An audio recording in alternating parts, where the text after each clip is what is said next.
What's going on, everybody? Welcome to another video. In this one, I'm going to revisit this little table cart that I made a while back. If you watched that video, you would know we did the 2 solid wheels on one side and then 2 adjustable feet on the other side. That way you can lean it up, roll it around, set it down, and it's solid. There's no wheels to lock or casters or no moving around at all.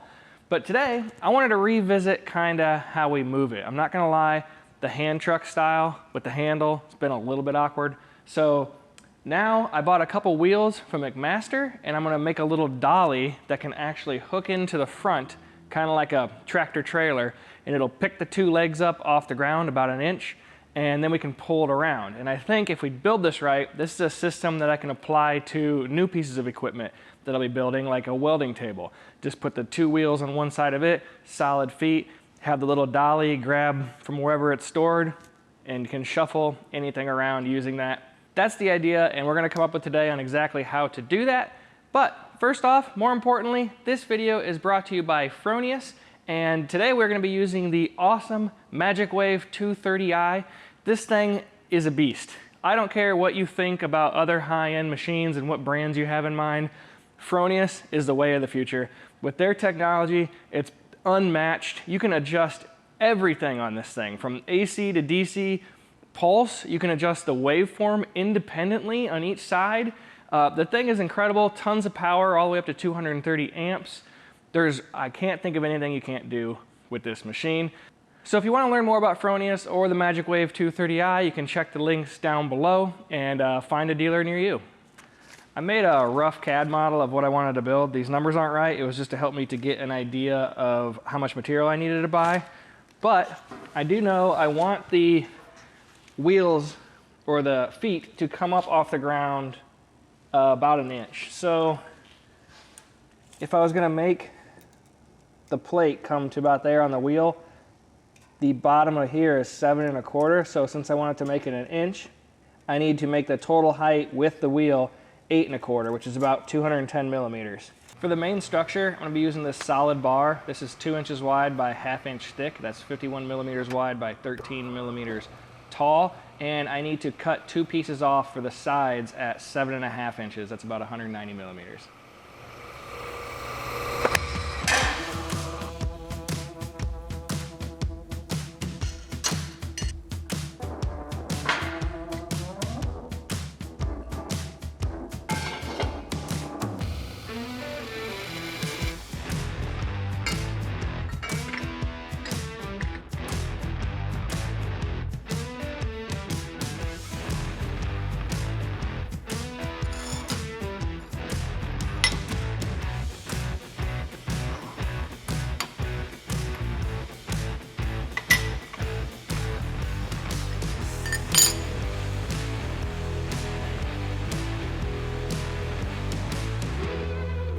Here I'm just doing my best to figure out the angle I need. I unfortunately don't have a protractor or anything, so I found those 2 pieces of metal that were about the same width as the handle and kind of marked how I wanted them to be set up. I didn't quite want a 45 degrees. Once I got it looking right, then I'm transferring it over to the actual piece of tubing and cutting it off, and just kind of hoping that it's close enough. Just kind of held it up, see, yeah, looks pretty good. I'm just gonna roll with it. I wanted to make this system for moving stuff around as easy as possible to expand to other pieces of equipment. So this is gonna be the piece that actually welds onto the little dolly, and it might get a little bit of shaping, and we'll see, to make it work real nice. The nice part is all that has to go on the table, in our case right now, is this little bung. This will weld right under the cross brace. On other pieces of equipment, depending on the height, maybe you'd have to weld it on a plate to be able to adjust it, or design the table with the cross brace height in mind so it fits the dolly. And in that case, it's just a little piece of solid steel, and that's it that has to go on there. Now I'm just gonna kind of double check the height of the hole I need for the wheel. I kind of already knew this measurement because this is how I determine the overall height of the entire part, taking into account the actual height of the wheel. But just gonna center punch it and then ease into it. I need to have a 1/2 inch hole in total, so I'm gonna use some lube and then step it up a few drill sizes instead of drilling the whole big hole all at one time.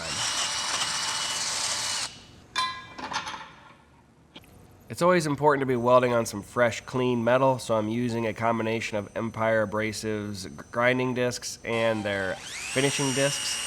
And since I don't have a tubing notcher, I'm going to use a rotor-broach here to set the location of the handle and get a nice fit. I'm going to drill each side with 1.25 inch rotor-broach, which is the size of the handle.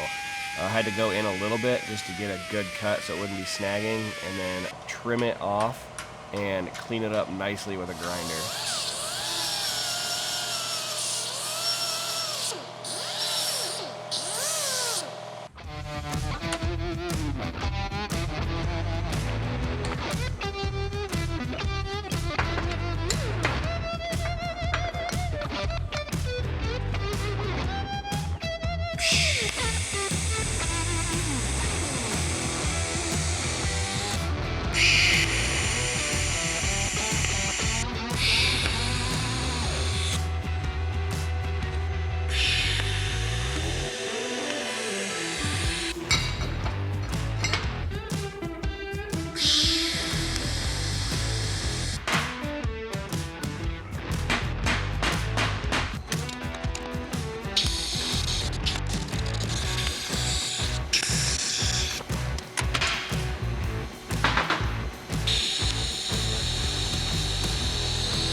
Here I can just hang the whole thing off the edge and put the handle together on the table and keep it relatively flat when I tack it together. I'm going to tack all 4 corners because I can actually reach them on the table, and then weld up 3 of the sides, and then flip it at the end and weld the final side, and it should be as straight as I need. I also have it clamped at the other end of the table to keep it from drawing up too much.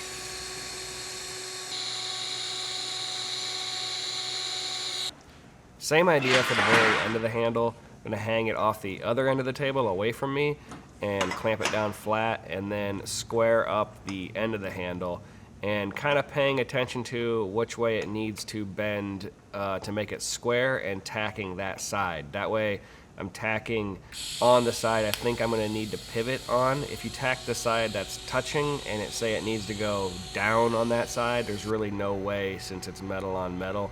So that's just something to kind of pay attention to.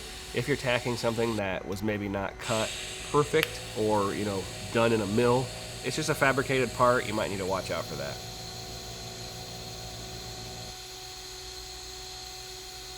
So the idea is that on every piece of equipment, this is the only thing I have to weld on there. But in this case, it needs to go right down here. And there's about a 170 plus pound plate of steel on the top of this. So I think I'm gonna try and slide this off, and then I can flip this over and weld that up underneath, and then we'll finish putting the wheels on the actual dolly.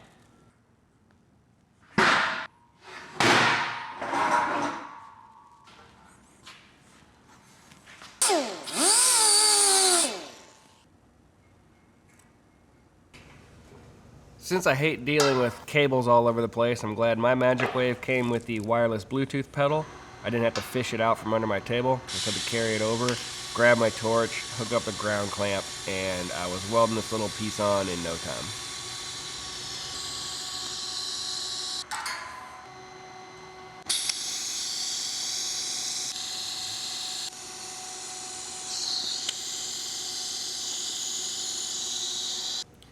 Now I'm ready for the wheels. These wheels are designed for a 1/2-inch axle, so I have this 1/2-inch bolt that I'm going to use. I got these wheels off of McMaster-Carr. I'll leave a link to them down below. I do need to come up with some kind of a spacer to keep them from coming apart, so I have a 1/2-inch ID piece of tubing, and I'm going to cut that off and put it in between here. I also bought some washers to make up some of the difference to try and get the slack right, and we'll just see how it ends up.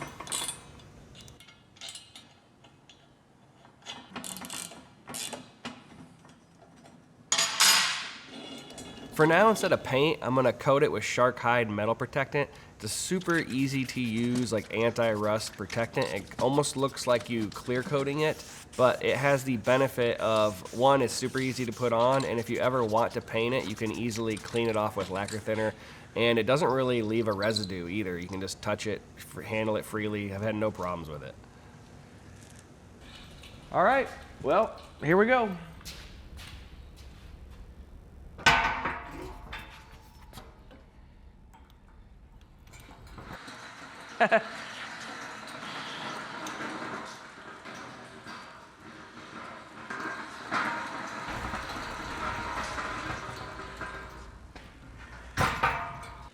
There it is. I think that's a much easier way to move stuff around, and I'm actually really looking forward to the possibilities of adding this to other things.